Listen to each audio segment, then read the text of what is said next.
I keep saying to people, you want democracy, that's great, but realize democracy is not just a voting system, okay?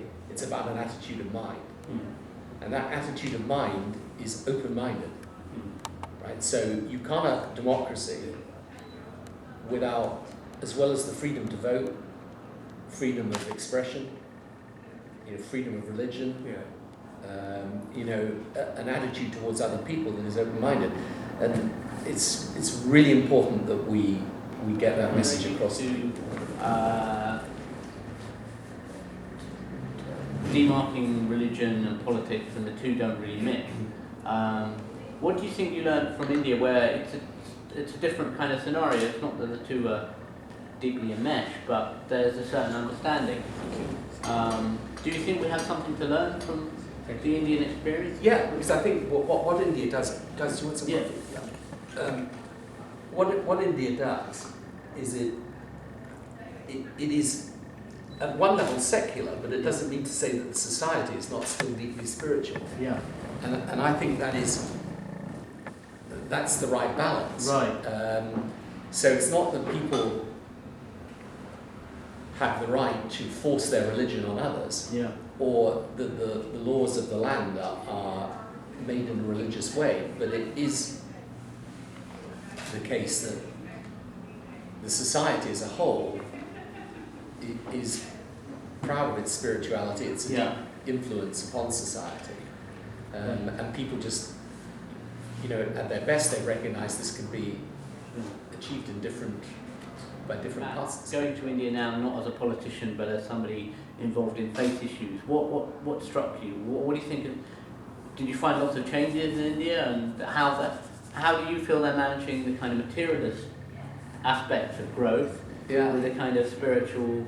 You must have a slightly different perspective now, not being in the kind of purely political. Faith can do, because the other purpose of my foundation is not merely to say that there should be good relations between the faiths, but to promote faith as part of progress and not as simply a sort of historical relic of the past. So I think that for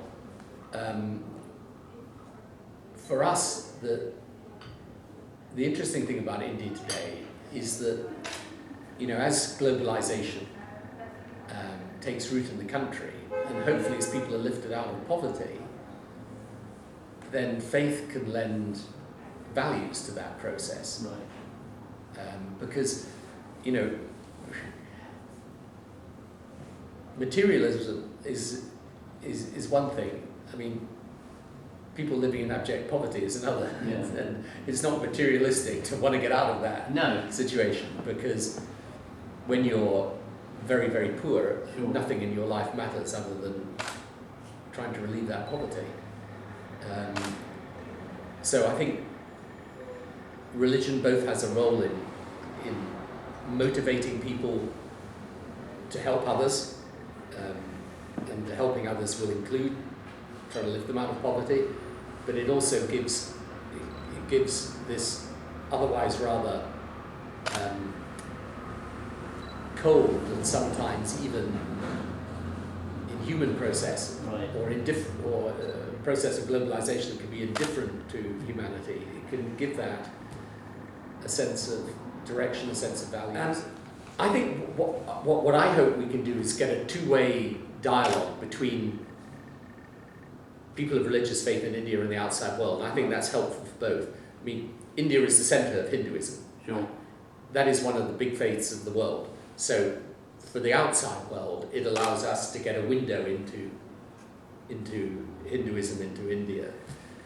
And it also allows India to see how the rest of the world views religion. But then there is an additional part to that, which is that at its best, India has always represented a multicultural and multi-faith society. India is over 100 million Muslims. And that also is a very interesting perspective for people to see. And then, I was amazed when the Baha'i lady told me at the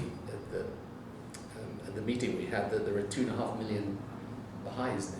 Plus, do you think that even though a lot of Indians are poor, very poor, but their religion allows them to lead quite a good life where there's not really that much crime in India, especially if you look at the slums. We compare with other nations. Yeah, there's something very, very special in the religious makeup of India that I think keeps the country very strong, very grounded. And India is still the most remarkable achievement in terms of democracy of any nation in the world. I mean, because it is a functioning democracy, despite over 1 billion people, and despite the fact that the majority of them still live in circumstances of great poverty. You were saying that India, like a multicultural society, do you think India has any lessons for Britain in terms of multiculturalism and dealing with religious minorities and minorities? Yeah, of course, because it's because it has shown how it's possible for people of different faiths to live together, and to achieve highest office in the land as well, even though you're not from the majority faith. So for sure it does. And I think in a way, for a country like Britain, whose future has got to be as a nation of global citizens, not just British citizens, then I think interfaith in this context is incredibly important, because you cannot be a global citizen and be religiously illiterate. When you first came to power, you talked about Britain being a beacon of hope and increasing diversity. We seem to have gone backwards now. I mean, how do you view the kind of change? And the tone has completely changed. I hope we carry on in that way, because the only way for Britain to succeed in the future, I mean, it's a really fascinating thing, Britain and India, in a way, because you think of how the 20th century begins and it ends. Or you think of even in the lifetime of my father, right? He was born in 1923. Yeah. He was born in 1923, and he was still under British colonial rule. Right. Britain still had its great empire. It still had a claim to be one of, possibly then it was getting overtaken by America, but one of 2 or 3 major powers in the world. Sure. You fast forward, my father's still living to today. India is one of the great powers in the world. Yeah. Britain's got to forge a different future for it, and that's why I think we've got to be very careful of all this about how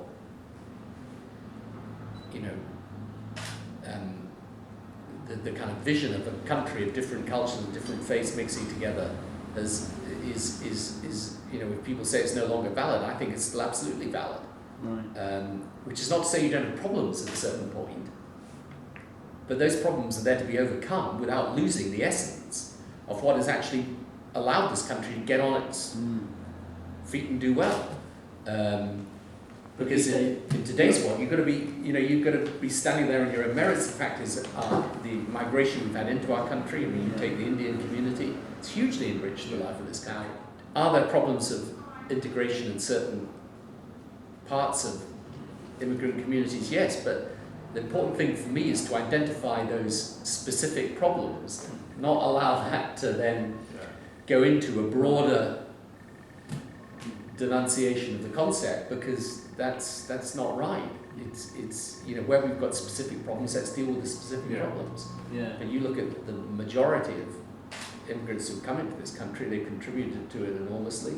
They made it stronger. They'll carry on making it stronger. I mean, why is London still, one of the great financial, probably has got a claim to be the greatest financial capital in the world, right? Why? Because you've got people of all different nationalities who live and work here. You take that away, you take away the essence of the. And yet, the terms of the debate on immigration have changed completely now, in the sense that it's viewed very negatively. I mean, I just think that people with immigration are confusing 2 quite separate things. Right. And actually, I think, the view I'm about to give you is where I actually think the majority of British people stand on this. I think that 60s debate, which was anti-immigrant, I actually think that is a debate of the past. Right. I think the majority of people in Britain today are not prejudiced and can understand the benefits that migration has brought. Right. I think what people worry about is where they feel there's no control Right. over who comes in and no rules governing who comes in. Right. And that's a different issue altogether. Okay. And if you look at this debate in Europe and America, it's the same debate. And in my view, it's very important to distinguish between prejudice, which is always wrong, and people's anxieties about the absence of proper rules, which is a perfectly legitimate concern. Yeah. And that's why I think it's important that there are rules, but we administer them sensibly. And I think it would be very unfortunate if putting those rules into place then led us to a view that immigration was somehow a bad thing for the country, because it's not. It's been a very positive thing for this country, and there's absolutely no way of a country like Britain succeeding in the future unless it is open to people of different colours, faiths, and cultures.